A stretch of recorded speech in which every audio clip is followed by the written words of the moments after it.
اعوذ باللہ من الشیطان الرجیم بسم اللہ الرحمن الرحیم قل اللہم مالک الملک تؤتی الملک من تشاء وتنزع الملک ممن تشاء وتعز من تشاء وتذل من تشاء بیدک الخیر انک علی کل شیء قدیر تولج اللیل فی النہار وتولج النہار فی اللیل وتخرج الحی من المیت وتخرج المیت من الحی وترزق من تشاء بغیر حساب اللہم سبحانک لا علم لنا الا ما علمتنا انک انت العلیم الحکیم مولا یا صلی وسلم دائما ابدا علی حبیبک من زانت بہ الوصول۔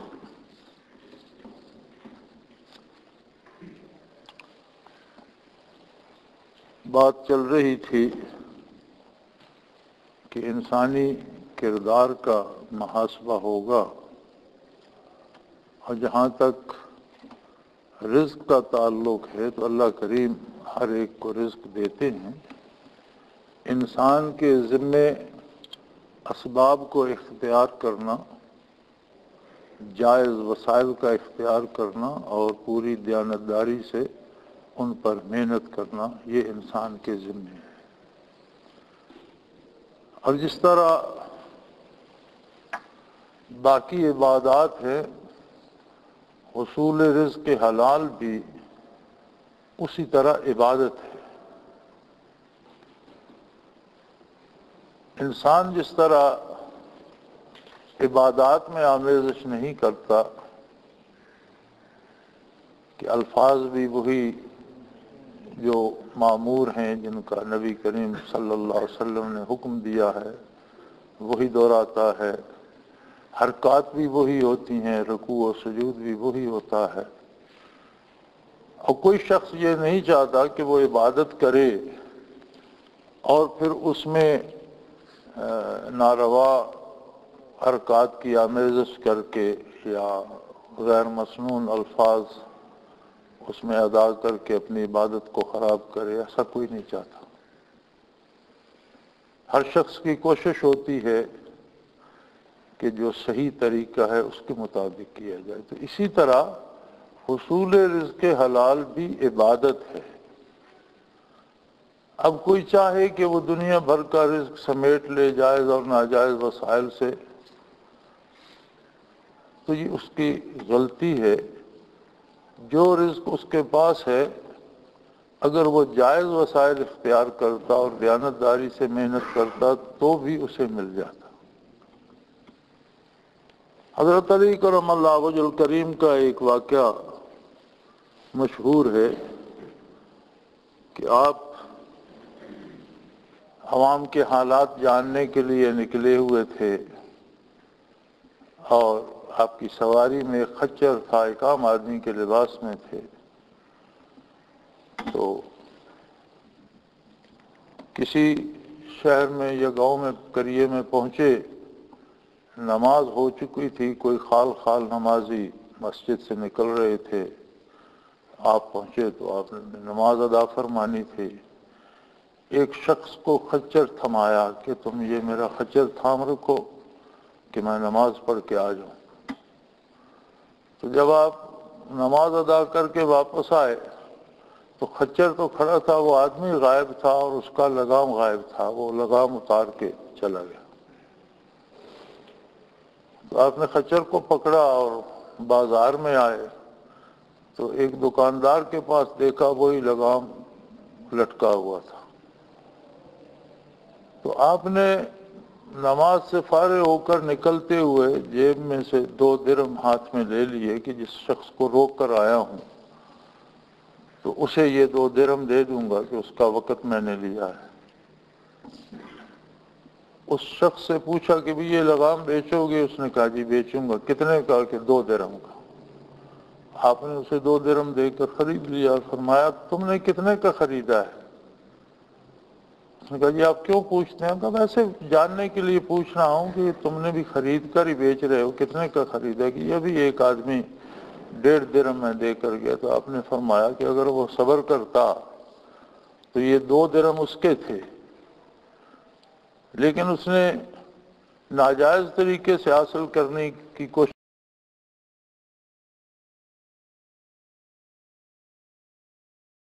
ڈیڑھ لیا اور وہ حرام لیا۔ تو جو لوگ ناجائز ذرائع سے دولت جمع کرتے ہیں انہیں یہ بھی سمجھ لینا چاہیے کہ رزق تو اللہ دیتا ہے اور مخلوق کے پیدا کرنے سے پہلے اس نے تقسیم کر دیا ہے کس کو کتنا ملے گا۔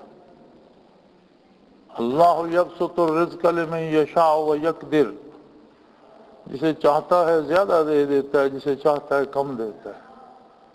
اما الانسان اذا ما ابتلاه فاکرمہ ونعمہ، کسی انسان کی آزمائش یہ ہوتی ہے کہ اس پر بہت زیادہ دولت، بہت زیادہ نعمتیں، بہت زیادہ راحتیں اللہ بھیج دیتا ہے، اور اس کی آزمائش یہ ہوتی ہے کہ ان راحتوں کے ہوتے ہوئے بھی اللہ کا شکر ادا کرتا ہے یا اللہ کو بھول کر نفس پرستی میں گم ہو جاتا ہے۔ وَأَمَّا إِذَا مَا ابْتَلَاهُ فَقَدَرَ عَلَيْهِ رِزْقَهُ، کسی پر یہ آزمائش آ جاتی ہے کہ اس پر روزی تنگ ہو جاتی ہے، مفلوق الحال ہو جاتا ہے، اور اللہ کریم یہ دیکھتے ہیں کہ اس مفلوق الحالی میں یہ میرا دامان رحمت ہی تھامتا ہے، میرے ہی دروازے پہ رہتا ہے، یا پھر مختلف دروازوں پہ کاسہ گدائی لے کر نکل جاتا ہے اور مجھے بھول جاتا ہے۔ تو انسان کے ذمہ ہے وسائل کو اختیار کرنا، جو وسائل اللہ نے دیے ہیں، ہاتھ پاؤں دیے ہیں، عقل دی ہے، دماغ دیا ہے، حصول رزق کے حلال کا حکم دیا ہے، تو روزی پیدا کرنے کے لیے محنت کرے، کوشش کرے۔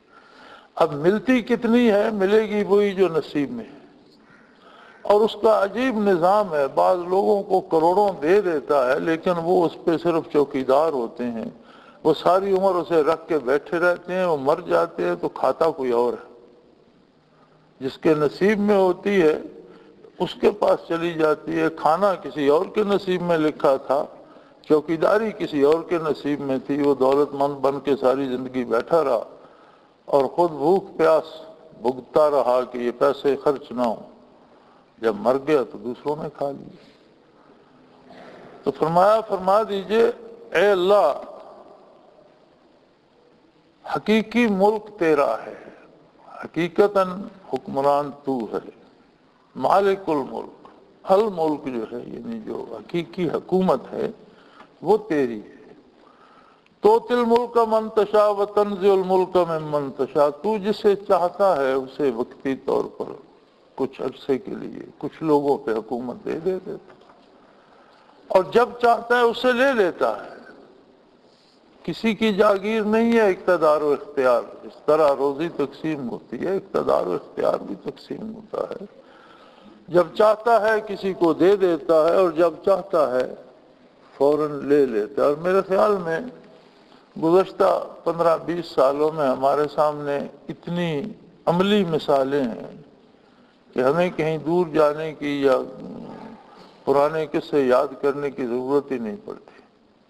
ہم دیکھتے ہیں کہ شیخ مجیب الرحمن کی ایک آواز پہ پورا بر صغیر ہل جاتا تھا، پھر اسے حکومت بھی ملی، پھر ہم نے دیکھا کہ بڑی نہایت بے بسی کی موت مارا گیا، اور کسی نے جنازہ تک نہیں پڑا بلکہ بوری میں بند کر کے اٹھا کے گڑھے میں پھینک دیا گیا۔ ہندوستان کی فرما روا تھی اندرا گاندھی، اور بڑا فخر تھا اسے میں نے بنگلہ دیش بنا دیا اور پاکستان کو توڑ دیا اور یہ کر دیا اور وہ کر دیا۔ جو حفاظت پر معمور تھے اسی گارڈ نے گولیوں سے چھلنی کر دی۔ اس کا بیٹا اسی طرح مشہور و معروف حکمران تھا، ایک عورت نے قتل کر دیا۔ خود پاکستان میں کتنے لوگ آئے اور کتنی بے بسی کی موت مارے گئے، ایسے لوگ جن کے اشارے ابرو پر پورا ملک ہل جاتا تھا، کس کس طرح بے بسی کی موت مر گئے اور کوئی آنسو بہانے والا بھی نہ ملا۔ کتنے طاقتور لوگ کس طرح راہ گزرتے مارے گئے، اور کسی نے پوچھا تک نہیں کہ کس نے مارا، کیوں مارا۔ ایک عام آدمی کی بھی پڑتال تو ہوتی ہے، اتنے بڑے بڑے لوگوں کی کسی نے پڑتال کرنے کا تکلف بھی نہیں، یہ اس کے اپنے دستے قدرت میں ہے۔ حقیقی حکومت اس کی ہے، سروری زیبا فقط اس ذات بے ہمتا کو ہے۔ سروری زیبا فقط اس ذات بے ہمتا کو ہے، حکمراں ہے ایک وہی باقی بتان حاضری۔ باقی گڑے گڑائے بت ہیں، کسی کو 10 دن کسی نے اوپر رکھ دیا، اٹھا کر نیچے پھینک دیا۔ تو یہ اللہ کا اقتدار ہے جو ہمیشہ سے ہے، جو ہمیشہ رہے گا۔ اے اللہ تو حکمران ہے حقیقتاً، تو تل ملک من تشاء و تنزع الملک ممن تشاء، تو جسے چاہے عارضی طور پر وقتی طور پر دے دیتا ہے۔ اس کی آزمائش ہوتی ہے، امتحان ہوتا ہے کہ میرے بندوں سے کیسا رہتا ہے، میرے ساتھ کیسا تعلق رکھتا ہے، انصاف کرتا ہے یا نہیں، عدل کرتا ہے یا نہیں۔ جب چاہتا ہے لے لیتا ہے۔ وَتُعِزُّ مَن تَشَاءُ، جسے تو چاہے معزز کر دیتا ہے۔ وَتُذِلُّ مَن تَشَاءُ، اور جسے تو چاہے اسے ذلیل کر دیتا ہے، ذلت سے دوچار کر دیتا ہے۔ یہ اللہ کریم کے فیصلے انسانی کردار پہ ہوتے رہتے ہیں۔ جس طرح سے ہمارا رویہ اور چلن ہوتا ہے، جو ہمارا کردار ہوتا ہے، اس کے ثمرات مرتب ہوتے رہتے ہیں۔ اگر کسی کے دل میں اللہ و اللہ کے رسول کی عزت ہوتی ہے اور اس کی عملی زندگی اس بات کی گواہ ہوتی ہے کہ وہ اللہ و اللہ کے رسول کی عزت کا پاس کرتا ہے، اللہ کریم اسے معزز کر دیتے ہیں۔ اور جو احکام الہی کو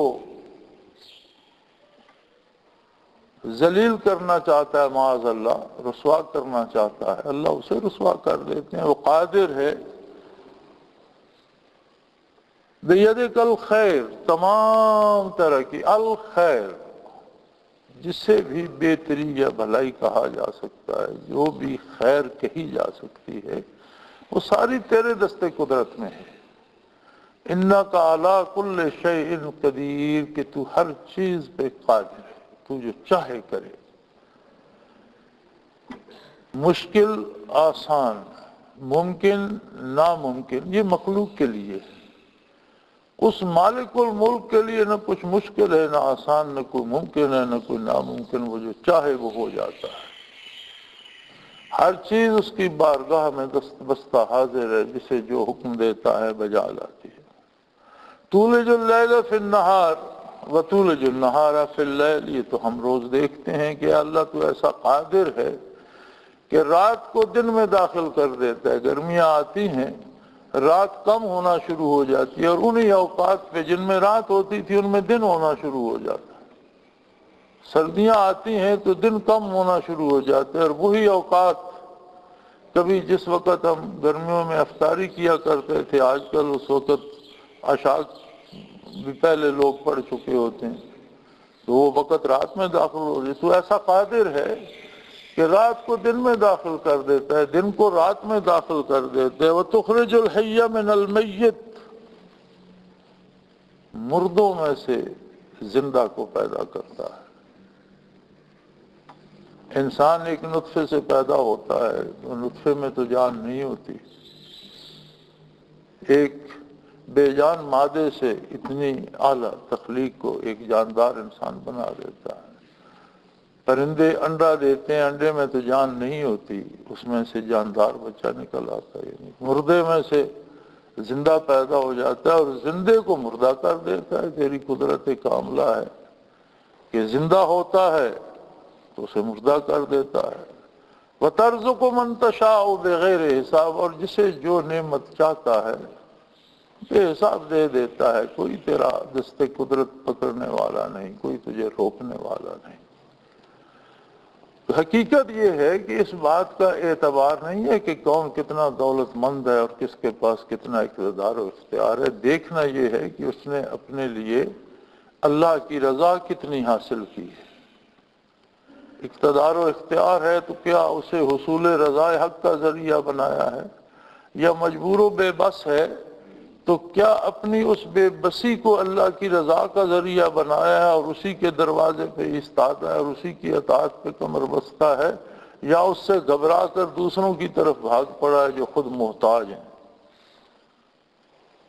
اور کوئی اس کے ساتھ زبردستی نہیں کر سکتا، کوئی زبردستی رزق چھین نہیں سکتا، کوئی زبردستی کوئی خوبی بنا کر اپنے ساتھ چسپاں نہیں کر سکتا۔ ترزق من تشاء بغیر حساب، جسے تو چاہتا ہے اور جو چاہتا ہے، جو نعمت جسے دینا چاہتا ہے، کوئی تجھ سے حساب لینے والا نہیں ہے کہ تو اپنے دستے قدرت سے دیتا ہے، اپنے خزانوں سے عطا کرتا ہے، کسی سے کچھ مانگ کر نہیں دیتا، کسی سے کچھ لے کر نہیں دیتا کہ کسی کو پوچھنے کی ضرورت ہو۔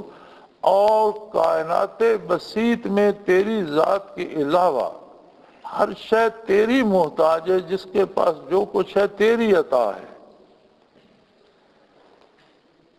اسی طرح مردہ دلوں کو نور ایمان نصیب ہوتا ہے تو حیات جاوداں نصیب ہو جاتی ہے، اور اچھا بھلا ایماندار گھر میں بندہ پیدا ہوتا ہے اور بچپن سے ایمان کے ساتھ ہوتا ہے، لیکن ایک وقت آتا ہے کہ ایمان سے خالی ہو کر چلا جاتا ہے اور مردہ دلی اس کا مقدر بن جاتی ہے۔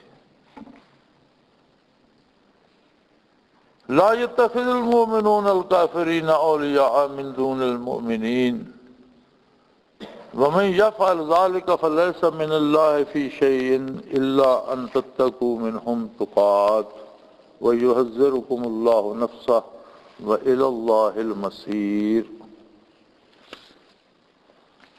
فرمایا ان دنیاوی معاملات اور دنیاوی مفادات کے لیے مومنوں کو کافر کو دوست نہیں بنانا چاہیے۔ لا يتخذ المؤمنون الکافرین اولیاء من دون المؤمنین، مومن کو مومن سے دوستی کرنی چاہیے، کافر سے نہیں۔ یہ معاملہ بڑا آج کا بہت ہی تشریح طلب ہے کہ دنیا ایک گلوبل ویلیج جسے کہا جاتا ہے کہ ساری دنیا ایک شہر ایک گاؤں بن گئی ہے۔ معلومات کا تبادلہ، اخبار کا تبادلہ، اشیاء کا تبادلہ، کاروبار، تجارت، لین دین، آنا جانا، یہ پوری دنیا میں اب بالکل آسان ہو گیا۔ جیسے آپ ایک شہر میں کاروبار کرتے ہیں، اسی طرح آپ پوری دنیا میں ایک جگہ بیٹھ کر کر رہے ہوتے ہیں۔ جس طرح ایک شہر میں لوگ آتے جاتے ہیں، اسی طرح آج کل لوگ ساری دنیا میں گھوم پھر لیتے ہیں۔ بلکہ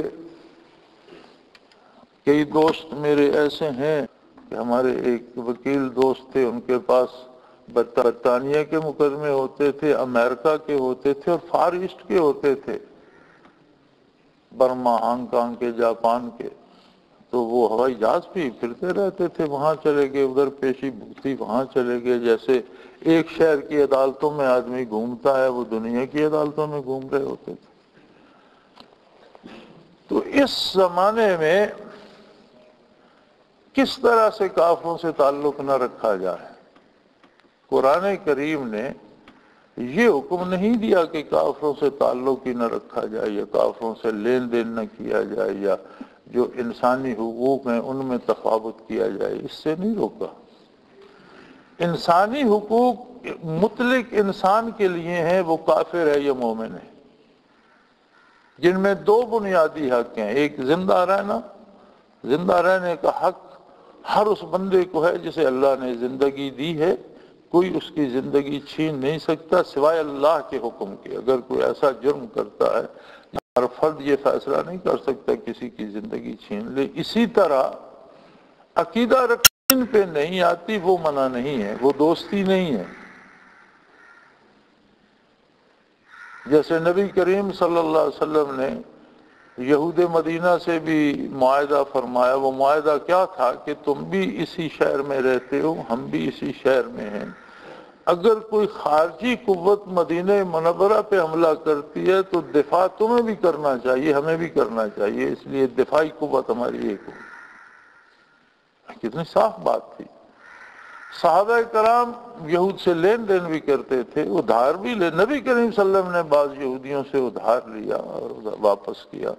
بلکہ ایک تو بہت ہی مشہور واقعہ ہے کہ ایک یہودی نے آ کر مسجد نبوی میں بڑے توہین آمیز طریقے سے اپنے ادھار کا مطالبہ کیا کہ جس قدر سخت کلامی کی کہ سیدنا فاروق اعظم رضی اللہ تعالیٰ عنہ کا ہاتھ مبارک تلوار کے قبضے پہ جا پہنچا، اور نبی کریم صلی اللہ علیہ وسلم نے منع فرمایا، عمر تمہیں غصہ نہیں کرنا چاہیے، بلکہ اسے سمجھانا چاہیے کہ اس نے قرض تو مجھ سے لینا ہے، اپنا قرض مانگے اور تہذیب کے دائرے میں رہ کر مانگے، اور مجھے بھی تلقین کرو کہ یا رسول اللہ صلی اللہ علیہ وسلم آپ نے جب اس کا قرض دینا تو آپ ادا فرما دیجئے، یہ کیوں اتنا سر چڑھ کے بول رہا آپ اس کا قرض، تو آپ کو اسے بھی سمجھانا چاہیے۔ حضور نے فرمایا مجھے بھی کہو کہ میں اس کا قرض دے دوں۔ تو اس واقعہ نے اس شخص کو مشرف با اسلام کر دیا، یہ تو اس کے نصیب کی بات تھی کریں، لیکن وہ معاملہ جس کی زد دین پہ پڑتی ہو وہ نہیں کیا جائے گا، اور وہی ولایت ہے۔ یعنی دوستی یہ ہے کہ بے دریغ اس کی حمایت کی جائے، اس میں کوئی حد نہ رکھی جائے، تو وہ ولایت یا دوستی جو ہوگی وہ مومن کی مومن کے ساتھ ہوگی، اللہ کی اطاعت کرنے والے بندے کی اللہ کے اطاعت کرنے والے بندے کے ساتھ ہوگی۔ اور مومن بھی اگر کوئی جرم کرتا ہے، مومن ہے لیکن اگر وہ خلاف شریعت کام کرتا ہے تو مومن کی بھی اس میں مدد نہیں کرے گا، چونکہ شریعت کے خلاف نہیں جائے گا۔ اسی طرح کافر سے جو تعلق ہے اس سے اگر شریعت کے کسی حکم پر زد آتی ہو تو وہ تعلق نہیں رکھا جائے گا۔ شریعت کے علاوہ دنیاوی ایسے امور ہیں جو مباحات میں ہیں جن پر کوئی پابندی نہیں، جیسے آپ تجارت کرتے ہیں، ملازمت کرتے ہیں، کسی کافر کی فرم ہے، آپ اس میں جاب کرتے ہیں، آپ اپنا کام کرتے ہیں، اس کی تنخواہ لیتے ہیں، اللہ خیر صلی اللہ منع نہیں فرمایا۔ صحابہ کرام نے مزدوریاں کی، کاروبار کیے، تجارتیں کی، ادھار سدھار لین دین کیا، کفار کے ساتھ چلتا رہتا تھا، کسی نے منع نہیں فرمایا۔ لیکن کوئی ایسا کام جس میں دین پر حرف آتا ہو، جس میں عقیدے پہ زد پڑتی ہو، اس میں کافر کے ساتھ مومن کی دوستی نہیں ہو۔ اسی لیے کلی طور پر منع فرما دیا۔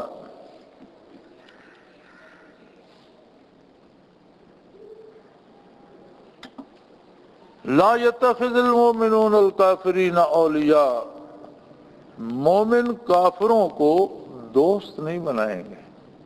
دوست کا مطلب ہوتا ہے کہ ہر بھلے برے وقت میں کام آئے،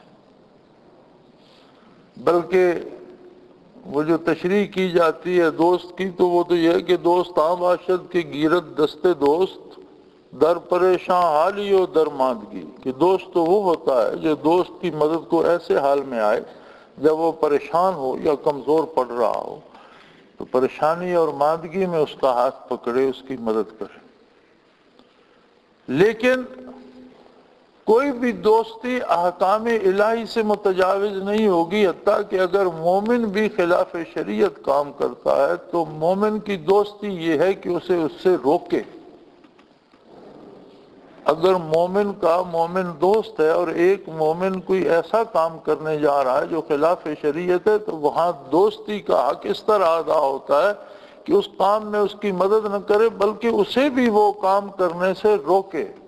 نبی کریم صلی اللہ علیہ وآلہ وسلم کے ارشاد کا مفہوم ہے کہ آپ نے فرمایا اپنے بھائی کی مدد کرو، وہ ظالم ہو یا مظلوم۔ عرض کی گئی یا رسول اللہ صلی اللہ علیہ وسلم، مظلوم کی مدد تو سمجھ میں آتی ہے، جب کوئی ظلم کر رہا ہے تو اس کی مدد ہم کیا کریں؟ فرمایا اسے ظلم سے روکو، یہ اس کی مدد ہے۔ اگر کوئی گناہ کر رہا ہے تو اس کی مدد یہ ہوگی کہ اسے جرم سے ظلم سے روکا جائے، اس کی مدد یہ ہوگی، چونکہ وہ اپنی تباہی کی طرف جا رہا ہے تو اسے تباہی سے بچانا اس کی مدد ہے، نہ کہ اس کے ساتھ مل کر خود بھی تباہی میں گر جاؤ، یہ مدد نہیں ہے۔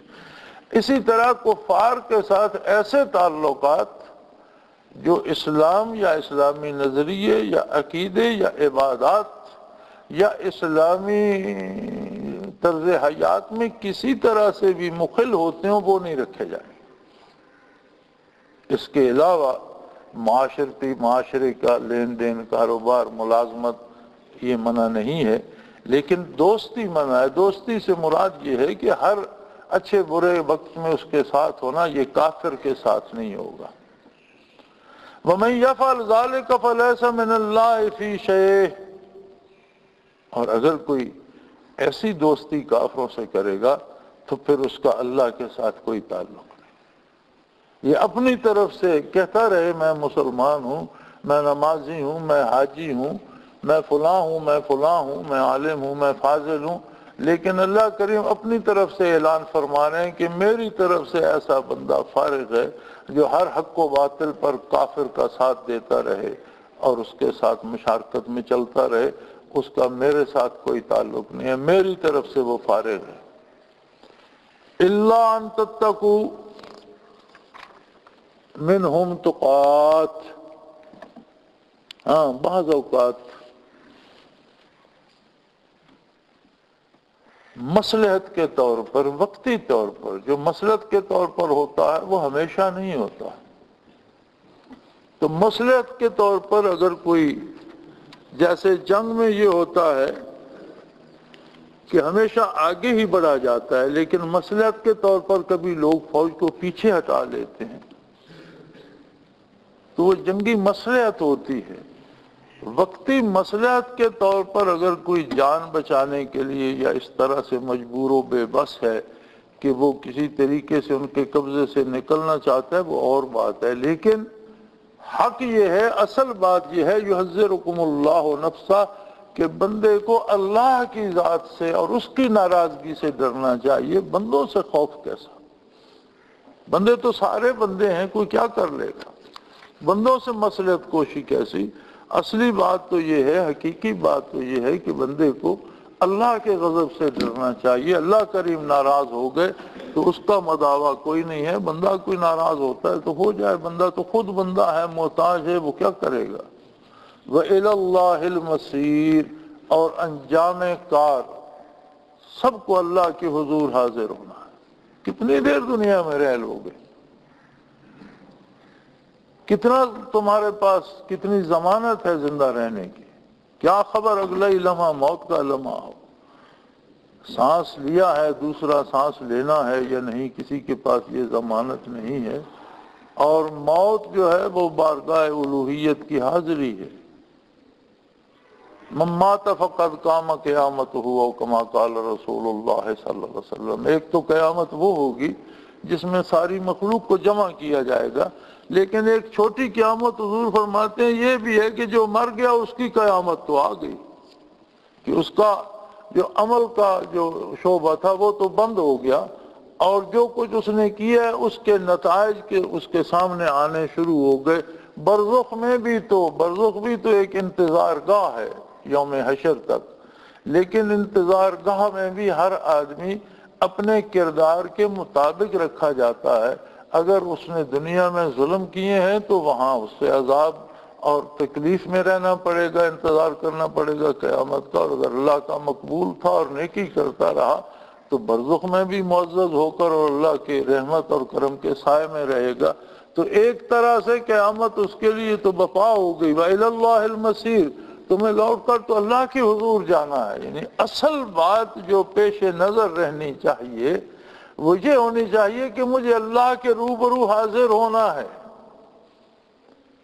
اب میں کیا کر رہا ہوں، کس سے دوستی کر رہا ہوں، میری دوستی کے کیا نتائج مرتب ہو رہے ہیں، کن لوگوں سے میرا تعلقات ہیں، اس کا نتیجہ کیا ہو رہا ہے، اس ساری بات سے دیکھنا تو یہ چاہیے کہ فردہ قیامت یہ سب کچھ میرے سامنے ہوگا، تو اللہ مجھے اس دن کی شرمندگی سے بچائے اور اسے مد نظر رکھ کر اور اللہ کی غضب سے ڈر کر زندگی گزارو۔ قُلْ إِن تُخْفُوا مَا فِي صُدُورِكُمْ أَوْ تُبْدُوهُ يَعْلَمْهُ اللَّهُ۔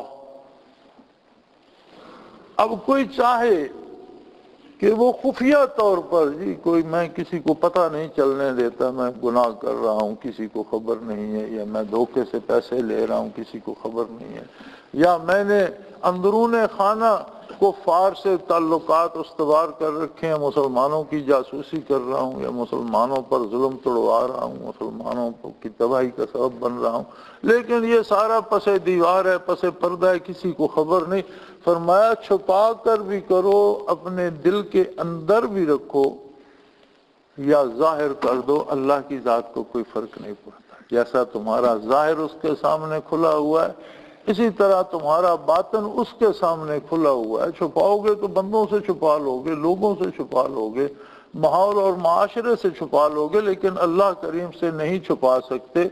ان تخفوا ما فی صدورکم او تبدوہ یعلمہ اللہ، جو کچھ تمہارے دل میں ہے اسے چھپا کر رکھو یا اسے ظاہر کر دو، اللہ کریم اسے جانتا ہے۔ اور تمہاری تو حیثیت کیا ہے، تم تو ایک فرد ہو، ایک چھوٹی سی اکائی ہو۔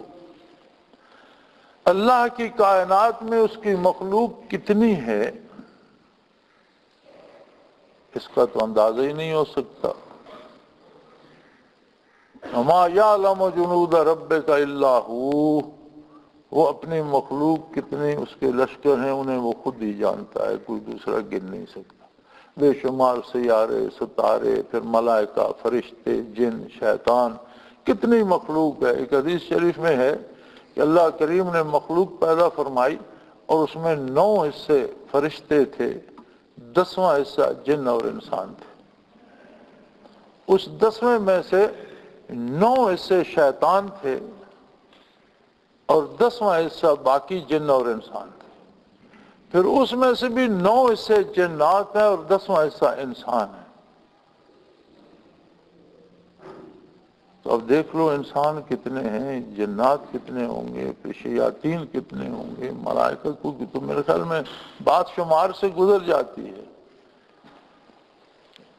وہ خود ہی جانتا ہے اور وہ ایسا قادر ہے کہ یعلم ما فی السماوات و ما فی الارض واللہ علی کل شیء قدیر، جو کچھ ارض و سما میں ہے اس کے ایک ایک ذرے سے وہ واقف ہے، اس ساری بے پناہ مخلوق سے وہ واقف ہے۔ انسان اگر اپنی ذات کو شمار کرنا چاہے تو اگر وہ اشاریہ لگا کر 7 صفر لگا کر اپنا ایک لکھنا چاہے اور اس کی زندگی ہزاروں برس بھی ہو تو ساری عمر صفر لکھتا رہے گا، کبھی ایک لکھنے کی باری نہیں آئے گی۔ ساری عمر خود کو 0 لکھتا چلا جائے گا، ایک لکھنے کی باری۔ اتنی چھوٹی سی اکائی ہو کر تم کہاں چھپو گے؟ اس کے سامنے تو ارض و سما کی ساری مخلوق سامنے ہے، ہر ایک کے ہر حال سے ہر وقت واقف ہے۔ تو تم ایک اکائی ہو کر تم سمجھتے ہو کہ میں چھپا لوں گا، تم کہاں چھپا لو گے، کیا چھپا لو گے؟ یعلم ما فی السماوات و ما فی الارض، جہاں بھی کائنات میں کوئی ذرہ ہے اس کے حال سے واقف ہے، اس کے کمال سے واقف ہے، اس کی خوبیوں سے واقف ہے، اس کی خامیوں سے واقف ہے، بلکہ خوبیاں اور خامیاں اسی کی دی ہوئی ہیں، اس میں جو کمال ہے وہ اسی کا دیا ہوا ہے اور اس کے ہر حال سے واقف ہے، تمہاری سوچوں تک سے واقف ہے، تمہارے ارادوں سے واقف ہے، تمہارے کردار سے واقف ہے۔ واللہ علی کل شیء قدیر، اور وہ ہر چیز پہ قادر ہے۔ تمہارا دل اس کی بارگاہ میں اس کے سامنے کھلی کتاب کی مانند ہے۔ اللہ کریم سے اس طرح ڈرو کہ برائی کو سوچنا بھی چھوڑ دو، کہ تمہاری سوچیں بھی وہ پڑتا ہے اس کے سامنے، تمہارے خیالات بھی اس کے سامنے ہیں۔ تو پھر تم چھپ کر چوری کر لو گے، چھپ کر جرم کر لو گے تو کیا اللہ سے چھپ جاؤ گے؟ یا کافروں سے ایسی دوستی کرو گے کہ لوگوں کو اس کی خبر ہو؟ لوگوں کو نہ ہو لیکن اللہ کو تو اس کی خبر ہے۔ تو یہ ایک بڑا نازک اور عجیب سا معاملہ ہے کہ یہاں جو لوگ سختی کرتے ہیں وہ کہتے ہیں بالکل اس سے بات بھی نہ کی جائے، اور غضب تو یہ ہے، زیادتی تو یہ ہے کہ مسلمانوں کو کافر قرار دے کر ان سے بولنا بند کر دیتے ہیں۔ ہر شخص نے چند مخصوص رسومات کو اسلام بنا لیا ہے، جو ان رسومات پہ عمل کرتا ہے وہ مسلمان ہے، جو ان رسومات پہ عمل نہیں کرتا وہ مسلمان نہیں ہے، چلو بات ہی ختم ہوگی۔ یہ بات نہیں ہے۔ جو بھی لا الہ الا اللہ محمد الرسول اللہ کا قائل ہے، ضروریات دین کا قائل ہے، وہ مسلمان ہے۔ کوئی نیک ہوگا، کوئی اس سے کم نیک ہوگا، کوئی گناہگار ہوگا، لیکن اسلام سے خارج کرنا تو اتنی آسان بات نہیں ہے کہ آپ کسی کو خواہ مخواہ کافر قرار دے رہے ہیں۔ اور پھر عجیب بات یہ ہے کہ فرائض کے تارک کو کافر کوئی نہیں کہتا، کوئی نماز نہیں پڑھتا تو اس سے ناراض نہیں ہوتے کہ یہ کافر ہو گیا۔ رسومات جو معاشرے میں رائج ہیں اگر ان پہ عمل نہیں کرتا تو کافر ہو جاتا، اور کھلا کافر نہ کہیں تو ایک درمیانی لفظ ہے وہابی ہو گیا، وہابی کہہ دیں گے، مراد وہی ہوتی ہے کہ اسلام سے گیا۔ اور اس پہ لوگ اتنی سختی سے عمل کرتے ہیں کہ ہمارا تو روزمرہ کا تجربہ ہے، ہمیں بھی مسلمان کوئی نہیں مانتا، یعنی ساری عمر ہو گئی اللہ کا نام بتاتے، اللہ کے رسول کی بات کرتے، الحمدللہ، باقی عمر بھی اللہ کرے اسی میں کٹ جائے۔ لیکن یار لوگوں کا عالم یہ ہے کہ وہ ہمیں مسلمان نہیں مانتے، کافر نہ کہیں تو وہابی کہہ دیتے ہیں۔ یہ ان کے پاس ایک چھوٹا سا لفظ ہے کہ جسے کافر کہنا ہو تو سیدھا کافر نہ کہو، وہابی کہہ دو۔ بلکہ ہم نے اہتمام کیا، رمضان شریف میں اور احکام شریعت کی پابندی میں بڑی لطافتیں ہیں اور پورے احتیاط سے اتباع کرنا چاہیے۔ روزے کا حکم ہے کہ اتم الصیام الی اللیل، روزے کو رات تک ختم کرو، اسے رات میں داخل نہیں کرنا، یعنی رات ہونے سے پہلے روزہ افطار ہو جانا چاہیے۔ اب جب سورج غروب ہوتا ہے تو 2-4 منٹ درمیان میں وقفہ ہوتا ہے رات ہونے میں اور غروب سورج میں۔ سورج کے غروب ہونے کے 3-4-5 منٹ بعد مغرب کی اذان ہوتی ہے۔ جب مغرب ہوتی ہے تو رات شروع ہو چکی ہوتی ہے۔ مغرب کی اذان رات کی پہلی نماز ہے، مغرب کی نماز رات کی پہلی نماز مغرب کی نماز ہے۔ اسلامی مہینے کی تاریخ بدل جاتی ہے، جب سورج ڈوب جاتا ہے تو اسلامی مہینے کی تاریخ بدل جاتی ہے، رات آ جاتی ہے۔